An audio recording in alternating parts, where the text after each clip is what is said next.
Hello, my Minglava. Doorway computer knowledge sharing crew my choose about it. Maniga applying the design. Applying a design for a presentation so the counseling libido in it. But low power champions applying animation for presentation. Presentation to animation. Animation so that blue hale. Davi animation so the bogo. Sorry, Yabida presentation iboma. Presentation တွေပြင်ပြီးသွားပြီဆိုရင် animation ဆိုတော့လူတွေကြည့်လို့အဆင်ပြေအောင်လှပအောင် design လေးတွေပြန်လုပ်လိုက်တာပါပဲကဲအဲ့တော့ဘယ်ဟာကို animation လုပ်ချင်လဲလုပ်ချင်တဲ့အရာပေါ်မှာ animation ဆိုတာတစ်ချက်ခောက်မယ်ပြီးရင်ဒီ text ပေါ်မှာတစ်ချက်ခောက်လိုက်ပါမယ်တစ်ချက်ခောက်ပြီးတော့အဲ့ဒီ text ပေါ်မှာတင် animation မှာတင်မယ် okay animation မှာတင်ပြီးလို့ရှိရင်ဒီ text ကိုလိုချင်တဲ့ animation တွေအများကြီးရှိပါတယ်ဒီမှာ more choose an animation to apply the object and the slide ဒီ slide တွေကို animate လုပ်ဖို့အတွက်ကြိုက်တဲ့အရာကိုရွေးလို့ရပါတယ်ကဲဒီမှာဆိုရင် vein ပုံလေးနဲ့လဲသွားတာရှိမယ်နောက်ပြီးတော့ဒီလိုလဲသွားတာလေးရှိမယ် growth ကြီးလာတာလေးတွေရှိမယ်ကဲ growth လေးကိုထားလိုက်မယ်ခေါင်းစဉ်ဖြစ်တဲ့အတွက်အဲ့လို apply လေး growth လေးနဲ့ထားလိုက်မယ်ဟုတ်ပြီ cross လေးနဲ့ထားပြီးပြီဆိုရင်နောက်ထပ်သူ့ကို animation ကဲဒီမှာ preview လေးစမ်းကြည့်မယ်ဘယ်လိုလေးလာမလဲအိုးအဲ့လိုလေးလာပြီးတော့သူ့ရဲ့ original style ဖြစ်သွားမယ် original natural style လေးဖြစ်သွားမယ်ပေါ့အဲ့ဒါကို add animation နောက်ထပ်ထပ်ပေါင်းကျင်သေးတယ် okay ရတယ်အဲ့ဒီ animation လေးပေါ်မှာအဲ့ဒါလေးတွေအဆင်မပြေသေးနောက်ပြီးတော့ဒီလိုလေးပါပြန်ပါခြင်းသေးတယ် preview လုပ်ကြည့်မယ် okay grow ကြီးလာပြီဟော okay ဒါပါလဲဆိုရင် apply ရဲ့ design to a presentation ဆိုတာလေးကိုဘာလုပ်တာလဲဆို animation လုပ်တာပါကဲနောက်ထပ်ဒုတိယပိုင်း animation လုပ်ကြည့်မယ်ဒုတိယပိုင်းကို animation လုပ်ကြည့်မယ် outline ဘက်ကနေလုပ်ရင်လည်းရတယ်နော်ကဲ outline ဘက်ကနေဒုတိယပိုင်း computer lesson essential computer component of computer ဆိုတာကို animation apply ဘက်ကနေဆိုရင် outline ဘက်ကနေဆိုရင်အဆင်မပြေဘူးဆိုတော့ slide ဘက်ကနေသူ့ဘောကိုတစ်ချက်ခောက်မယ်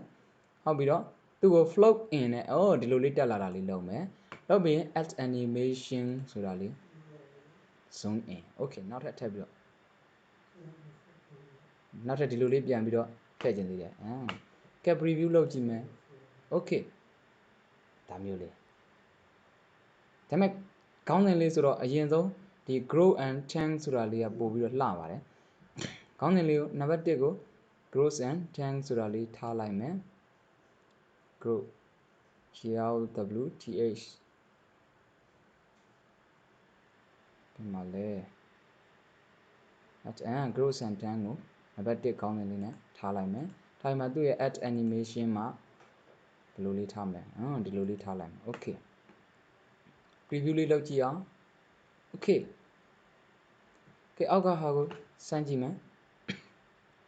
appear ဘယ်လိုလေးလာမလဲ appear နဲ့ထားမယ် okay ဘယ်လိုလေးလာမလဲ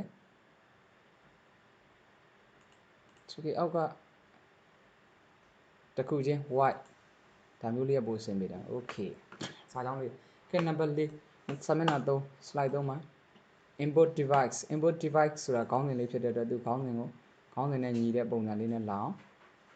zoom in okay ဒီတိုင်းလေးလာပြီသူ့ကို add animation effect တွေထည့်ဦးမလားရသေးတယ်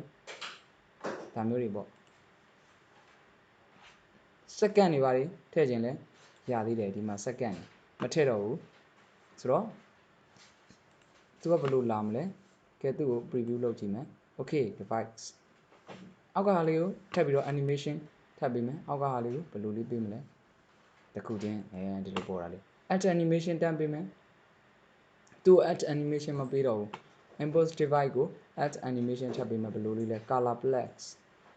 light dark ဆိုတာလေးပေးလိုက်မလား object color ပေးမလား gross and shape ဆိုတာလေးပေးလိုက်မလားနောက်တစ်ခုက bold flash weight ဆိုတာလေးထည့်ပေးလိုက်မယ် okay နောက်တစ် number 4 import device ဆိုတာလေးကို animation ပေးမယ် grow and shrink okay ဒီလိုလေးတက်လာပြီ add နောက်ထပ် add အပြီးကနောက်ထပ်ထပ်ပြီးပေါင်းပေးလိုက်မယ် grow and jam စမပြေဘူးတိတ်မလာသေးဘူးဖြစ်နေတယ်နည်းနည်းလှုပ်တာလေးပြလိုက်မယ် okay အဲ့ဒီက what is an input device ဆိုတဲ့သူ့ရဲ့ slide ကိုထပ်ပြီးတော့ animation ပေးမယ် float in fly တခုချင်းပြန်လာတာလေးတခုနဲ့တခု design မတူအောင်ဟုတ်မယ်သူ့ကို add မယ်ဘယ်လိုလေးလုပ်မလဲ okay စာလေးပေးလိုက်တာလေး communicate ဖြစ်တာပဲကဲ number 4 input device လုပ်ပြီးသွားပြီနော် preview ကြည့်လိုက်မယ်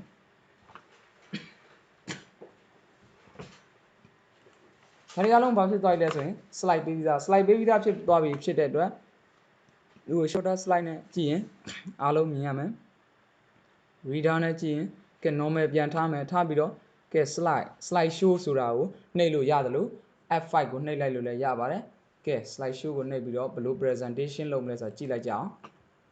okay apply အဲ့ဒါကို up arrow down arrow key တွေနဲ့ left right key တွေနဲ့ကဲသွားတယ် okay ဒီလိုလေးတက်လာပြီ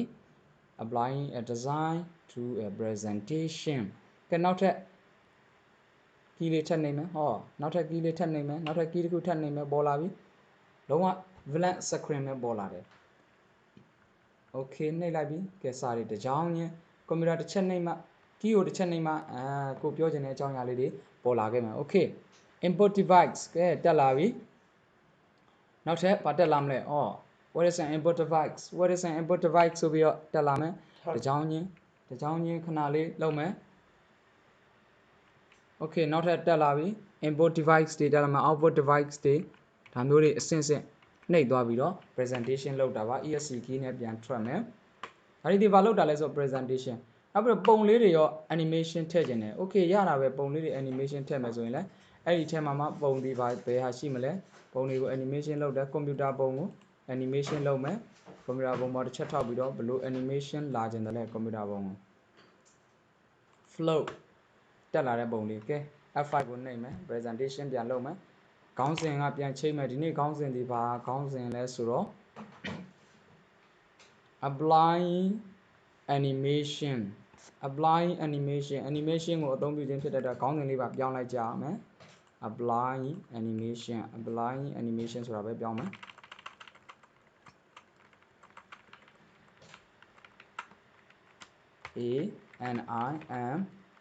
ANIMATIONS applying animation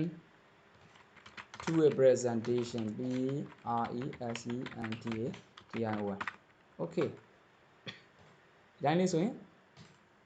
ဘယ်ပုံစံလေးလာမလဲ preview ကိုတစ်ချက်ကြည့်မယ် okay applying animation to a presentation ကဲ apply လုပ်ကြည့်မယ် up key down key left key right key တွေနဲ့သွားတာဖြစ်ပါတယ်ခုနကွန်ပျူတာလေးပုံလေးကိုဘယ်လိုလုပ်ခဲ့တယ်လဲ okay ပုံလေးကို animation ထည့်ခဲ့တဲ့အခါမှာနောက်ထပ်ပုံတွေရော animation ထည့်ကြည့်မယ် animation fly in okay animation split okay animation နောက်ထပ်ဘာနဲ့သွားမလဲ animation ဖွီးနဲ့ဘိန်းလေးနဲ့လဲပြီးတော့တော်သူအဲ့လိုပေါ်လာမှာဖြစ်ပါတယ်ကဲ F5 ကိုနှိပ်ပြီး slide show ကနေသွားကြည့်မယ် down key နဲ့သွားမယ် okay တစ်ချက်ချင်းနှိပ်သွားရင်တပုံချင်းထွက်လာလိမ့်မယ် okay ဓာတ်ပုံတွေပေါ်လာပြီတပုံချင်း okay